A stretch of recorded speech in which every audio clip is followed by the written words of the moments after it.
It was just working with the brand, I think, that really started opening my eyes to what is how something made. And you start looking into it, going, wow, distillation and that process, and I got fascinated by that.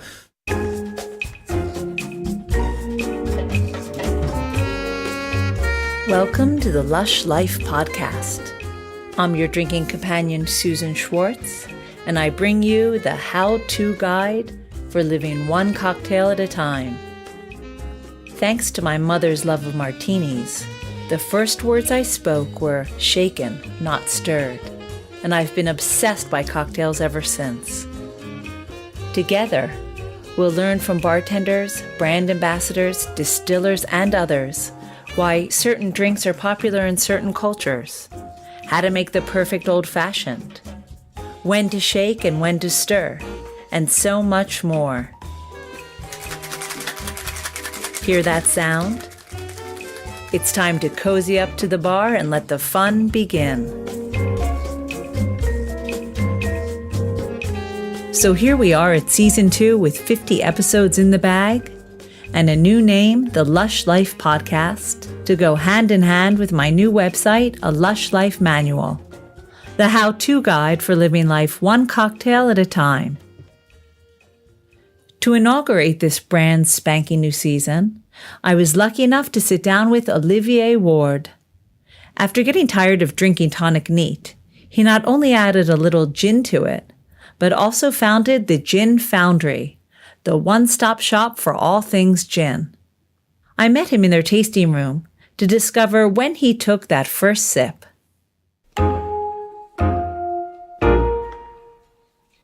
So I grew up mainly in London, to be honest with you. I went to school here, but mum's Swiss, dad's English, and the family base was in Paris. So slightly international already in terms of where we grew up, how we and our family. It's 3 brothers in total. 2 of us went to school in the UK, 1 of us in Paris, and I've been London-based pretty much all my life. So, did you go back and forth? Yeah, all the time. Absolutely, yeah, all the time. And we travelled around, lived in different places. But it was family home's always been in Paris. Now it's London because both our parents are here, and all 3 of our siblings are all in London as well. So we're it's internationally minded, I suppose. But we're very much rooted here. I'm assuming because you have the Gin Foundry that you like gin. Yeah, absolutely. So what was your first connection with gin?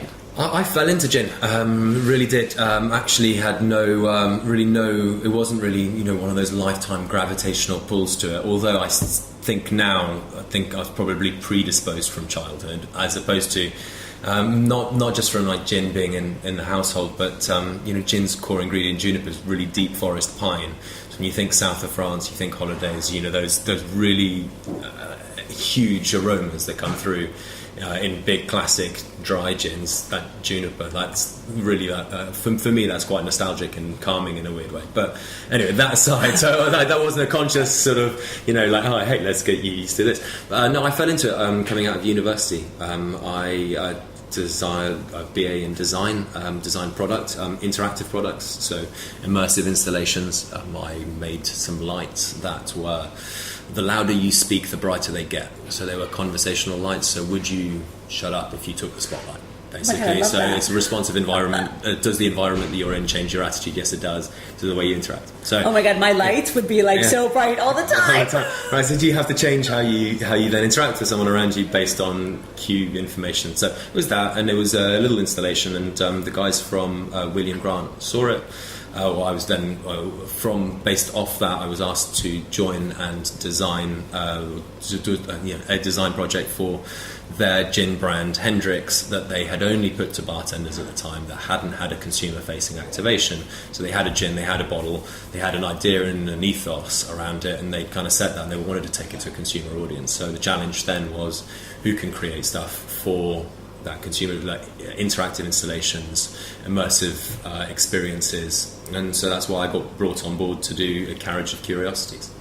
And I guess when you drank Hendricks for the first time, did that take you right back to those woods? Juniper-laden woods? No, Hendricks is a lot more progressive, so it was a lot more floral, and obviously the big rose and cucumber notes, but it was just working with a brand. I think that really not just the production, all the product, but the humans behind it as well. And there wasn't that much conversation at the time. This is 2009, 2008. I think I started working.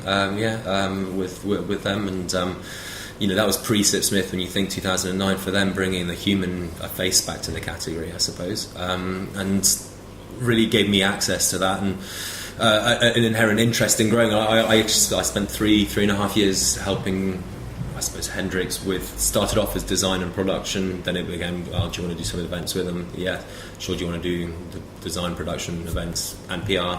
Okay, sure. Do you want to do also, then start helping, from a multidisciplinary agency. It must have been so incredible to see them grow to what they've become. Yeah, absolutely. And but that was like, it was a core team that was just really fantastic at seeing a long-term vision, not just before the trend saw it, but actually just having a great idea and incubating it for long enough and believing in that vision and believing in the people implementing that vision. And I think that's probably their biggest credit. A lot of the big brands go, well, how did they do that? They didn't flip-flop. That's really what it came down to. And you look at other brands at the time, they were like, they're chopping and changing, and they didn't have that long-term traction. So yeah, it was we worked on that for 3 and a bit years, and we were on the fence as to whether we'd do another 3 years, but I started wanting to write a little bit more about gin, because I understood understood more of the category, wanted to be a little bit more independent.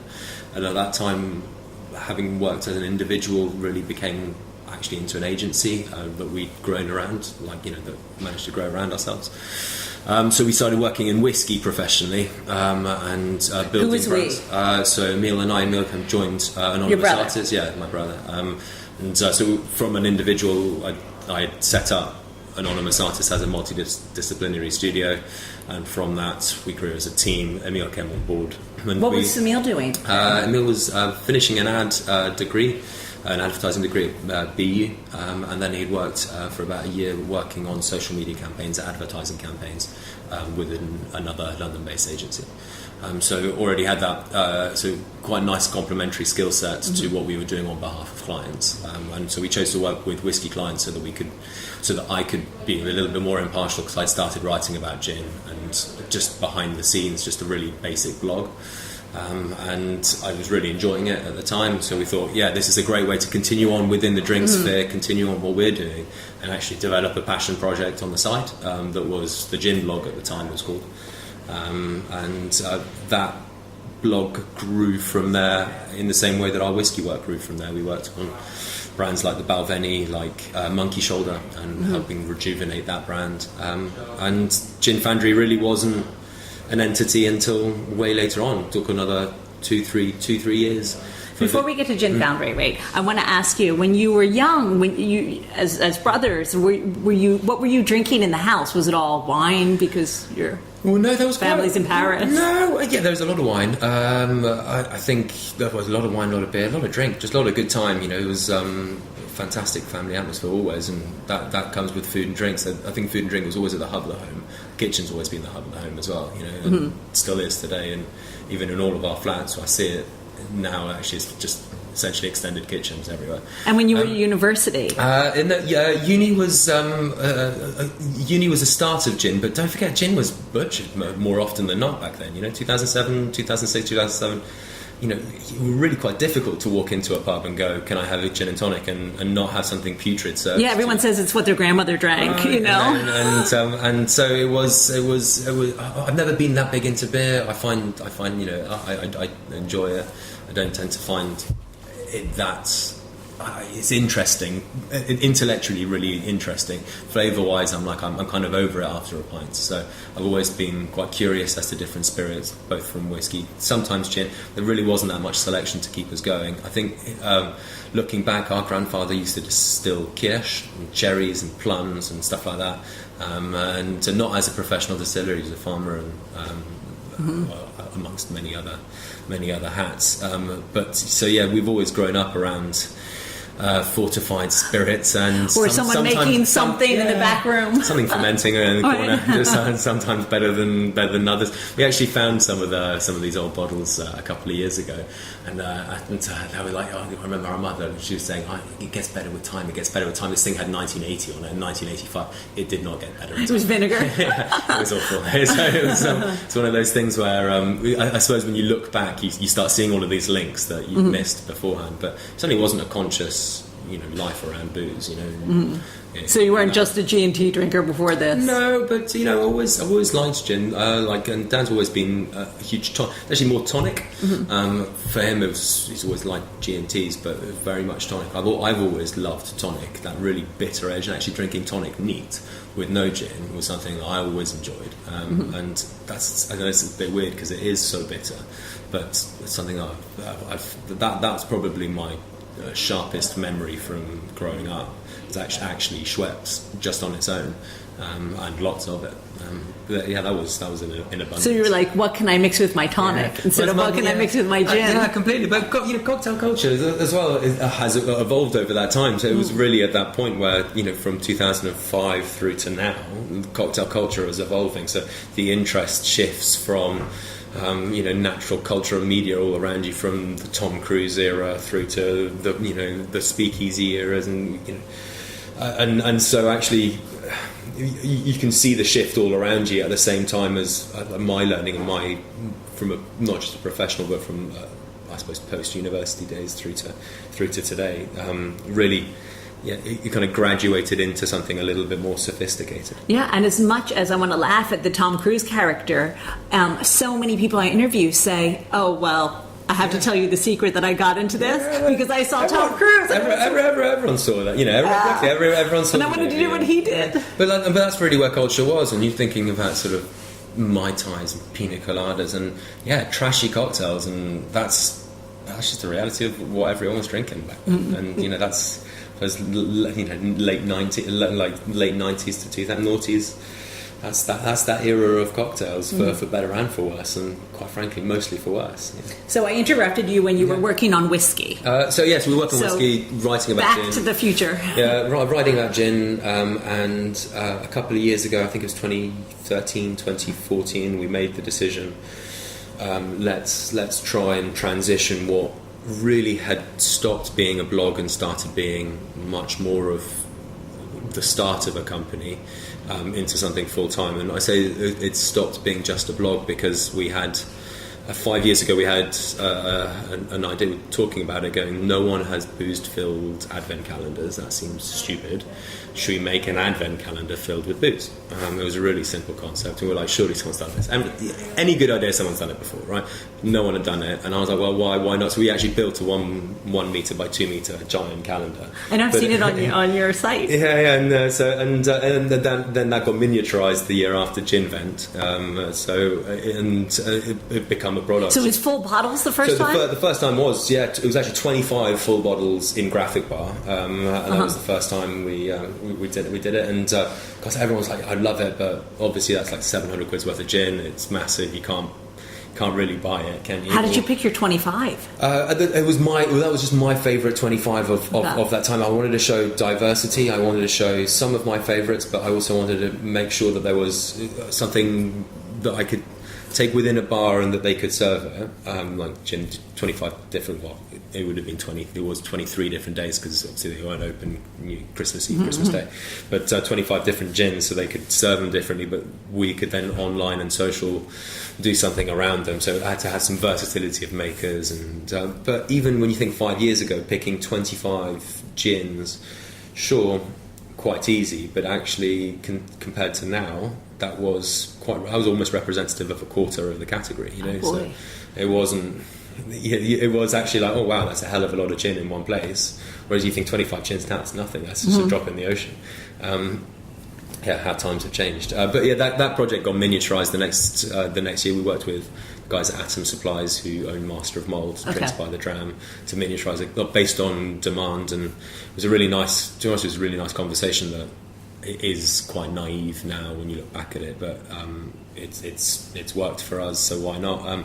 They were like, if we do whiskey and rum and brandy and all these other spirits, and you go to Ginvent, wouldn't it be immense? Let's all work, and we're like, let's feed into this wider concept and develop an offering from that. But so there was Ginvent, but equally we had gin distillers from all around the world come to us and go, well, you're writing about gin, I know you guys do events and stuff like that on behalf of clients separately, could you host an event for us? And we were like, because they didn't have enough traction or enough consumer awareness, or they were looking to launch or whatever it was. And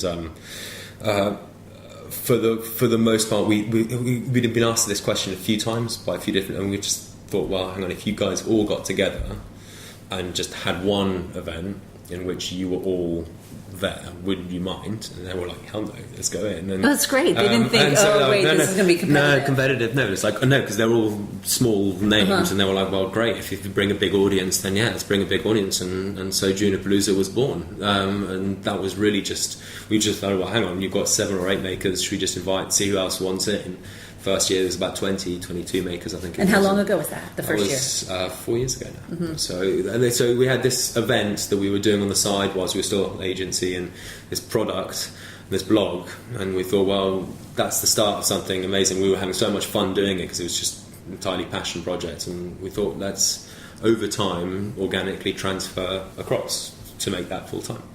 And so the gin blog became Gin Foundry, that was a better umbrella for the project, and for Ginvent and Junipalooza, and that's the journey that started along. And we transitioned from all working in like, I suppose, Emil and I working agency regime as well as there's a graphics, and been responsible for our aesthetic for many years now.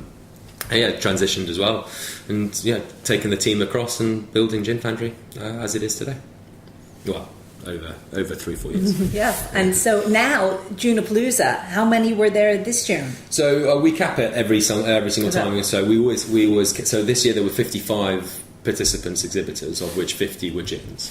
So there were 5 tonics and so you have to be chosen as one of the 50. Yeah, definitely, because it's just like it's a combination of sobriety. It's once you pay your 35 quid or however much the Australian version is in pounds, because we do one in Melbourne as well, and then everything you can get a sample from wherever, all right, so whoever. You kind of have to go. There has to be a stop to this, otherwise people just walk around all day, and then no one wants that. Like both it's reckless, but also the distillers don't want that either. So we cap it at that. We honestly get hundreds of requests, and it's become weirdly problematic, which is It must be really difficult to choose. Yes and no, but we have the same policy every year. It is first come, first served. Okay. And people get really annoyed about that because we're like, it's first come, first served. But by the way, this is it's like everyone on the phone the first day. 24 hours. Gone. Yeah. So and it is that, and it's like, well, it's not that we don't want to work with you guys again. It's just we just do it. That's the only way that we can make it fair. Otherwise, you end up working with the same guys all the time, and then consumers want difference. But equally, if you only prioritise new, then that's not really what the category is about. It's about celebrating the category as is. So it's the only way of getting a fair snapshot of where the category is today. Is to now you said about Melbourne that you have one in Melbourne. How come you decided to go there? So Caroline Childry, who runs the Gin Queen, is an amazing Australian gin blogger out there, and she wanted to do events and wanted to do an event with us. She is based in Melbourne, but equally when you look at the Australian market, Melbourne is really where you get more food and drink connoisseurs. Certainly when it comes to gin, there's a more active bar scene. There's more interest in the craft behind the product, not just the showiness of the product. Sydney's a little bit more showy. Melbourne's a little bit more foodie. So it felt right that was the place to go and do it. And the combination of Caroline being down there, and we're all for collaboration, and she's been an amazing partner for us, and that's it. Really start again one of those conversations where you're like, do you want to do it? Yeah, I want to do it. Do you want to do it? Then it just became a thing. So we now have one in London, one in Melbourne. We're considering adding more to the calendar, but the show's USB means it is a meet the maker show. With no maker, there is no show. No maker, there is no stand. So if you don't show up with the distiller or owner, we pack down the stand, literally. And people think we joke about that. We don't. There was a couple of this year that we said, sorry, but people come to meet the distiller. Right. And so, but because of that, you can't have 17 a year, because that's a ridiculous amount to ask. Both small craft distillers, also the big guys as well, to come and support you for. You can only have 2 or 3 a year at most. So how many native gin makers were there in Australia? Predominantly. Actually, I think I can't remember how much we had. Certainly over 20 were from Australia or New Zealand. I suppose Tasmania as well. So I consider Tassie as part. A lot of Tassie makers. And I would say only a handful of internationals who fly all the way out there, because again, it's quite a big commitment to come to Melbourne in person to do that. And this year we have, I think it's 35 distillers in total, of which I think 25 are, I suppose, from Australasia. Were there gins you had never heard of when you got over there? Yeah, all the time. When you're meeting people and they're talking about, sometimes it was really confusing for me, because here you can, a name of a distillery is so interchangeable with the name of their product, which is not often the same thing. Whereas out there, I'm now used to seeing, okay, well, I know Bass and Flinders, and then someone's like, oh yeah, it's the Red Angel. I'm like, who makes that? And I'm like, oh, it's you guys. And I'm like, I'm just like, and so yeah, it was great, because it's a complete discovery. And equally, you can see the gins, you can taste it, but you really never get an idea of the feel of a distillery until you really meet the people and get their idea and get their inspiration, and you get the character of the maker as well as what they make. And so for me, yeah, it was really fantastic to discover that, but also quite heartening and to see such a vibrant community at such an early stage as well, because when you think of, they're much smaller than, as in much, they're not. People always say, oh, they're behind the UK trend. They're not. They're on their own path and on their own timeline. But there's a smaller community of them. Yet they're so vibrant. What they're doing is way better at the stage of development that they're at than the stuff that we as Brits or the US was making, say, in their second or third year of development. So interesting. It's got a lot of promise there, and a lot of fantastic brands are going to emerge from the Australian market. So how do you see the Gin Foundry? Like, what do you see it as? So Gin Foundry is really a big umbrella. We see it as both a platform and a patron of gin. All right, so a platform to celebrate all gin, and that's really identified in Junipalooza. It's us hosting makers so that people to facilitate people finding the right gin for them. A platform for it within Ginvent, i.e. we take it, curate it, and put it into people's homes. We see it as a platform for it from a perspective as an online web and editorial, telling people stories, trying to provide a snapshot and a view of the world of gin, insight, news, information, I suppose, impartial insight. And then we see it a patron of, in terms of we try and help collaborate where we can with other bloggers. For example, Caroline's a really good example of this. Work with, try and help people with workshops that we do, tastings that we do. I host how to open gin distillery workshops all the time. And try and nurture, generate, support, and progress that next generation of gin makers. So we see it as both this sort of pulling, pushing, celebration of gin but it's quite multifaceted and quite complicated because of that. But really, it's underpinned by those two very, very simple facts. Now, I also see a still in the corner. Yes. So there's that too. So we are technically a registered distillery and compounder, so rectifier and compounder. We make spirits here, so bespoke gins for bars is something that we do. It comes with strings attached, so you'll never see our gins or a gin made by Gin Foundry in a shop, because I think that stops you being impartial, I think, or having, so it's I say strings attached. So a fantastic example of the two that we've made are, one is for the Oliver Conquest, and that is a gin bar in Aldgate East. Amazing gin selection, talking hundreds of gins, led by a team who really know everything there is to help you make your decision. It's not like a big wine list and you're like, what do you do with that? No, this is a massive gin list, and actually you've got people going, you like this, you'll like that, so they can recommend. And we wanted to help and support them, and one of the things that they wanted to do was create something that was unique to them, bespoke to them, and so that's what we've made. So it's not, you never walk in there and they'll say, hey, have our gin, or it's not a house pour. It's very much as part of the offering, and it makes a destination venue. And when people are there, they go, well, here's our gin, this is how it compares to other gins, and it's really, it helps as part of the discussion. So it gets people through their door, but also through how we've been distilling and how they've been working. We've managed to learn a lot from them and the context of use, and hopefully they have gleaned a little bit of insight into the process of how you can make a gin, and brought that into their consumer. So that's a good example of so strings attached. You know, we didn't want to be like the gin that over everybody else. It's just part of the offering. The other one is Fulham Football Club, for example. They didn't have a gin offering at all, and they came to us saying, would you like to make a gin bar or help us create a gin bar for our corporate hospitality offering? Brilliant. That's the kind of stuff we do all the time. Mm-hmm. We helped them develop a kind of an experience where, you know, a ticket, say gin and tonic, and then a gin bar that's nicely stocked. So there's all of these are the gins that are geographically based on all of the teams in the league. And then the question comes, well, who's the home gin? And we were like, well, we're Fulham, so it could either be Sipsmith because they're around the corner, or Martin Miller's, whose office is right around the corner as well.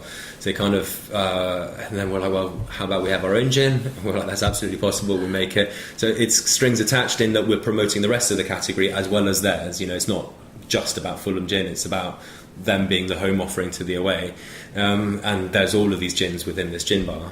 So that's what I mean by the kind of stuff that we make. It's always with that intent to celebrate all and to push everyone, not just create a competitor product. And that must satisfy your creative spirit. Yeah, it really that is. You started off with when you studied. Yeah, completely. And it's making gins and coming up, looking into people's history and archives and trying to translate that into concepts and botanicals and flavors. It's just so much fun. You know, OC, you had, you know, digging back right the way back to the origins of their pub, and it used to be called the Garrick, and you know the origins of that, and how that's translated into the flavour profile and to the botanical selection. Yeah, it's really fun, and yeah, we do that on behalf of a few clients. So helping them, I suppose, understand and realise their concept. Some people have great ideas, but how that translates into flavours is quite difficult, because when you can have a concept and this is my brand, this is my idea, actually people have got to taste that, and it's got to be they've got to be interlinked, and one has to reinforce the other. So okay, I'm hearing what you're saying about being, so obviously Hendricks isn't one of mine, but like it's a good example of you're unusual. It's about English, you know, Victorian vanguard of gin drinkers, etc., etc. And then you taste it and you're like, yeah, rose and cucumber, that's weird and lovely, and it reinforces the brand message that you've just received. And so, but actually that's quite hard to do when you go, well, where do you even start? And so a lot of the stuff that we distill is that start, where we can go, okay, this is when you say all of these things, this is the ingredients that it's triggering. And then sometimes it's obvious, but like, yeah, I get what you mean by oranges. And then sometimes you get clients going, like, really, what would lapsang and pistachios taste like together? We're like, yeah, we'll distill it for you, and you can see. And sometimes it ends in a car crash, and sometimes it ends in something just phenomenal. Yeah. Well, I am surrounded by so many gins that I think we have to have a drink. What do you think? Yeah, absolutely. So it's quite a daunting task. So you'll guide me through. Yeah, our wall of gin. So there's a whole wall here, the thing that people don't quite realise. So it's about 6 foot tall by 6 foot wide. There are about 320 gins in this room, both sides. And this is less than a quarter of what the UK offering is, or what the UK consumer can buy within 2 clicks of a button. So that just puts the level. You talk about, 2009. Yeah. We were lucky. Everyone was bragging if you had 4 gins on the back shelf. Now today, you're like, about 4 gins. You're like, well, come on, where's your selection at? So I don't know. Yeah, we could have whatever you like. Well, you're going to have to help me. All right. So, yeah. All right. Yeah, absolutely. Do I need to tell you our cocktail of the week is made with gin? Olivier calls it the gin and it. You can use any gin, but given his knowledge of the clear stuff, I would stick to his recommendations. Start with 35 mLs of pink pepper gin in a shaker. Then 25 mLs of Antica Formula Sweet Vermouth. Top it all up with a dash of orange bitters. Add ice and stir. Strain into a rocks glass, then garnish with a twist of orange. This and all the recipes you hear on the podcast can be found at alushlifemanual.com, where you'll also find all the ingredients in our shop. Just click on the shop. Thanks so much to Olivier for being our 51st guest and for teaching me how to make my way through all these gins. Next week, we travel back in time to 19th century France, where Alexandre Legrand threw together 27 herbs and spices to create the liqueur Benedictine. We'll get a crash course on its history from Yolande de Boy and meet bartender Marc Jean, who will teach us a few things about making cocktails with the stuff. Until next time, bottoms up. Thanks for listening to the Lush Life Podcast, the sister of A Lush Life Manual. For more information and links to everything you heard, plus a bit more, please visit alushlifemanual.com. Always remember the wise words of Oscar Wilde. All things in moderation, including moderation. And always drink responsibly. Okay, I said that last part. Theme music is by Steven Shapiro and used with permission. Lush Life is produced by Evo Terra, and I'm your hostess, Susan Schwartz. I'll see you at the bar.